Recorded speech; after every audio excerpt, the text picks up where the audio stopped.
What's up everybody, this is Danny, and this is the Huawei Mate 20 and Mate 20 Pro. And while that Mate 20 has that sexy teardrop notch and beautiful build quality, I'm more drawn to the Mate 20 Pro because this here could be smartphone of the year, and here are my top 5 reasons why I'm so excited about this phone. First, let's talk about the design and specs. This is a refinement of the Huawei P20 Pro's look. You get a beautiful metal and glass combination build. It's curved on all sides, so it feels great in the hand. I love the new twilight color. It's a little more aggressive in color shift, but it looks great. But if you don't like that, there are 4 other colors available. They both get a new textured glass finish called Hyper Optical Pattern, which I really like as well. It feels grippier and reminds me of the P10's finish just on top of glass. It's really unique. The Mate 20 Pro has a 6.39-inch Quad HD Plus OLED display with a 2130 by 1440 resolution. It looks incredible, it's sharp, the colors are beautiful, the display is bright, so I can't wait to use this more.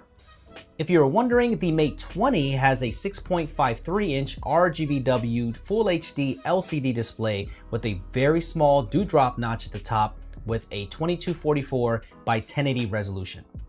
Only the Mate 20 Pro is IP68 water resistant, while the Mate 20 is IP53, but they both do have the new 8-core 7nm Kirin 980 processor, so you should see a 20% increase in performance and the new Mali GPU. Networking gets a bump up as well, up to 1.4 gigabits per second download speed on cellular and 1.7 gigabits per second on Wi-Fi with an improved 4x4 MIMO array. They are both dual SIM, but they both have a new proprietary nano SD card slot, which we'll have to talk more about in the next video. Second, let's talk about the battery and one of the coolest features that I've seen on any smartphone, and that is wireless charging with a twist. The Mate 20 Pro has a huge 4,200 mAh battery, while the Mate 20 has a 4,000 mAh battery, so both of these should be incredible with battery life. But the Mate 20 Pro has a feature that you're gonna love because you can use reverse wireless charging to charge another device, so your Huawei Mate 20 Pro turns into a wireless charging pad for others. This is really cool. Wireless charging is also the fastest right now at 15 watts, and the Mate 20 Pro will have the ability to charge 70% in 30 minutes with the new 40-watt Huawei Supercharge brick. Third is security. The Mate 20 Pro has an in-display fingerprint scanner, so no need to have it on the back like you see on the Mate 20. I'm so glad this is here. I can't wait to try this out more and let you know how good it actually works. And on the front, you have a sensor setup that looks very familiar to the iPhone with 3D scanning ability, dot projector, and IR camera, so you can use more secure facial recognition. I'll be sure to test this out for the full review, so make sure you stay tuned for that. The fourth reason is the thing I care about most, and that is the new triple camera setup on the back. I'm digging the square array. I think it looks different than anything else that's out there. And this comprises of a 40 megapixel main f1.8 sensor, an 8 megapixel f2.4 3x telephoto lens, and now an ultra wide angle 20 megapixel sensor with f2.2 aperture.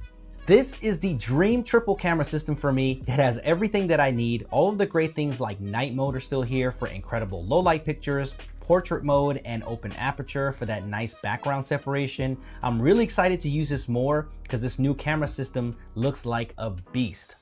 I'm so glad they went with ultra wide angle. It is the most useful sensor that you can have on a smartphone. If you've ever used one, you would know what I mean. There's another feature that the wide angle brings, and that is macro abilities. If you use the wide angle, you can get as close as 2.5 centimeters, and that's really useful. Now, there is no actual dedicated monochrome sensor, but monochrome is available through software, but that's okay to me because I think it still pretty much looks the same. For people that love taking selfies, both of the phones have a 24 megapixel f2.0 front-facing camera with portrait mode. The final thing is software. You get EMUI 9.0 on top of Android Pie, so that is nice to see. I think all flagships should be launching with Android Pie, so I'm glad to see that here. You also get an extension of desktop mode. You can now do that wirelessly, which is awesome. I covered this on the EMUI 8.0, which is cool because you can use your phone as a desktop PC to get work done or do schoolwork. And I love that you can just eliminate the wires now through this process. It's more convenient. And the settings have also been cleaned up to make things more simple. It still looks like EMUI though, but we'll see in the future. I'm glad that they're making improvements to the software. one step at a time. There's going to be much more extensive coverage, especially unboxings, camera comparisons, and even a comparison between the Mate 20 and Mate 20 Pro, so you can see the real differences in between them. They're two different phones, so make sure you subscribe for more. Let me know what you think of these two devices and if you agree that the Mate 20 Pro is looking like smartphone of the year, and I will see you guys in the next one.